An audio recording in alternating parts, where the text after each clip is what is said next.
Smoke is pretty stupid. It comes from the factory toxic.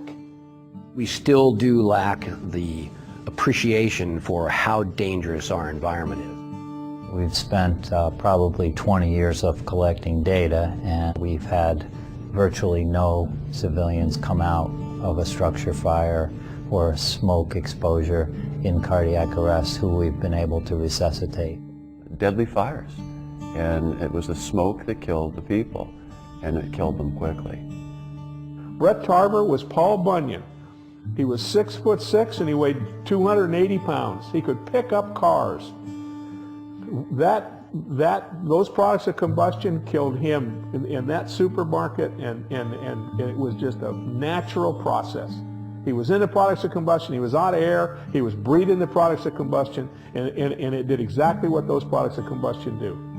Let's treat every fire like a loaded gun until we know that the environment is 100% stable and cooled.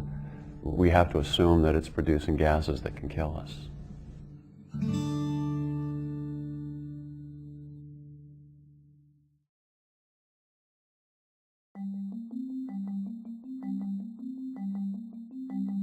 Smoke is everywhere, and the fire service knows it. You know it. It's also well known that smoke kills more people than flames. Often, carbon monoxide gets all the credit when we think about the dangers of smoke exposure. Rarely acknowledged is hydrogen cyanide, which is created during the combustion process of burning laminates, synthetics, foams, plastics, and even wood. Nearly everything in our homes and offices today. And when smoke inhalation victims are exposed to both toxicants, their medical conditions become much more complicated. In short, hydrogen cyanide and carbon monoxide are deadly together. This is why we call them the toxic twins. Normally, oxygen is transported from our lungs to the rest of the body within red blood cells inside structures called hemoglobin. These act like little seats on a bus, carrying passengers to a particular destination.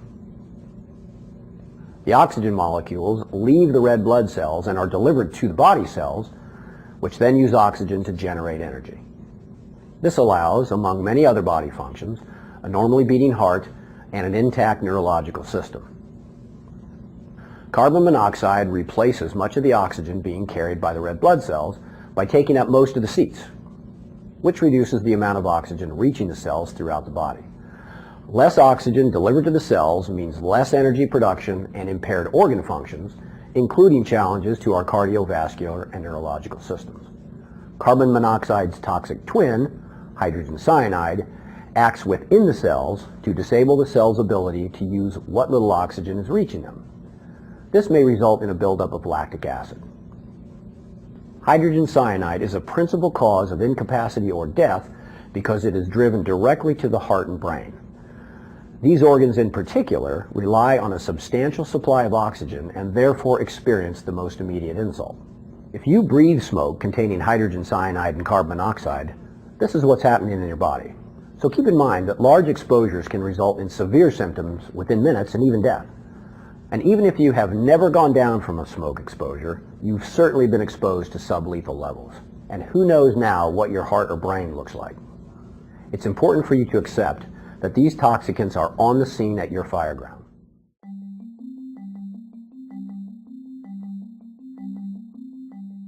We're not utilizing some of the resources that are available, such as air monitoring. A way that we fix the problem is we educate the firefighters on how to implement guidelines to make the fire ground a safer place, and a key aspect of that is monitoring the fire ground, because that's the only true way of understanding if it is safe atmospherically. We went out and did some research. We knew this was a problem, and that we had our hazmat unit go out and conduct this research. That way we had a consistent report back, and we wanted to identify a guideline for exposure to hydrogen cyanide. During the study, we were able to capture roughly 40 fires worth of statistics, and we were alarmed to find that we had 75 parts per million on a typical pot on the stove call that was extinguished by the homeowner prior to our arrival. So we had very light smoke conditions throughout the structure, and it really opened our eyes to understand we have to go to all calls now involving smoke, to the little pot on the stove, all the way up through the 2-alarm working fires.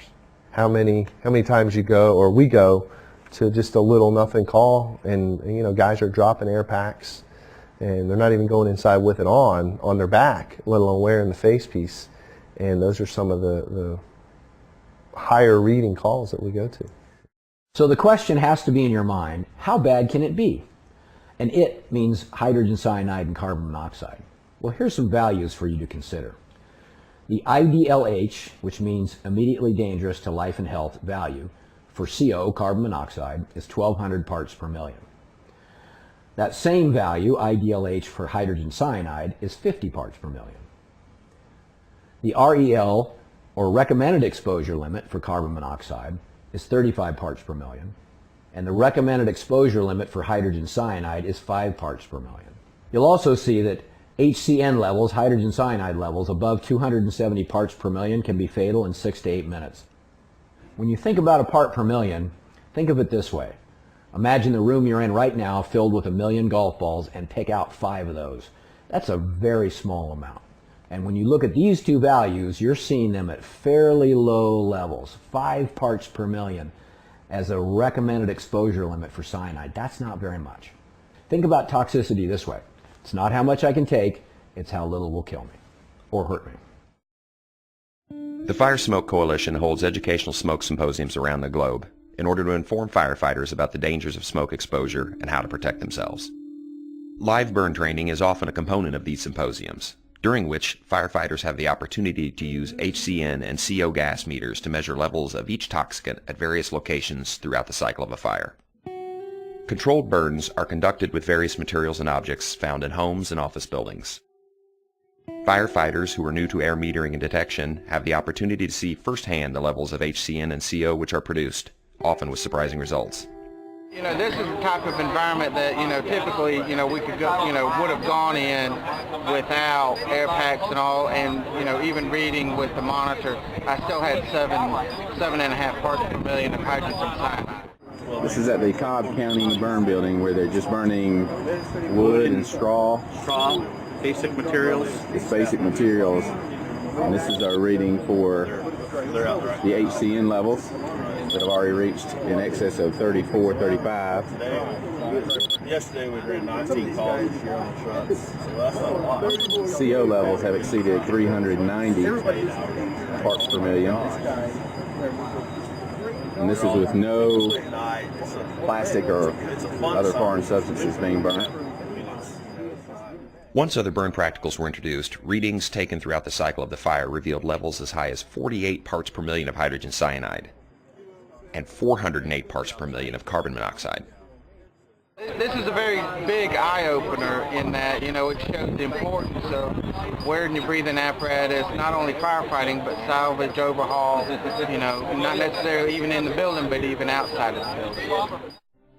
Frank Brannigan years ago, brilliant firefighter, brilliant man, said, know your building, know your enemy. Today, we have to take it a step further. Know your buildings and know what's in your buildings. Understand your enemy. Your enemy is the fire dynamics, the thermal, and it's the smoke, it's the toxicity. You've got to go out there, push what you feel is right. You got to know that you're doing the right thing, take it back, and spread the message around. It's going to happen by exposure. It's going to happen one guy at a time, one fire station at a time, because people in that station come to believe that this is the right message, and we're going to do it. They may not know it, but what they need is a leader. They need somebody who's going to look at the facts, and the facts are clear. We presented them in the program. Look at the facts, make a determination of what's best for my firefighters, and then by God, they do it. You really just want people to believe in it, because then they make decisions in places that nobody ever sees. You know, the firefighter who's in the back of the house that chooses to put his mask on. There's no operating procedure, there's no rule, there's no amount of discipline that's going to really make that person do that. They have to choose. They have to decide that's important for them.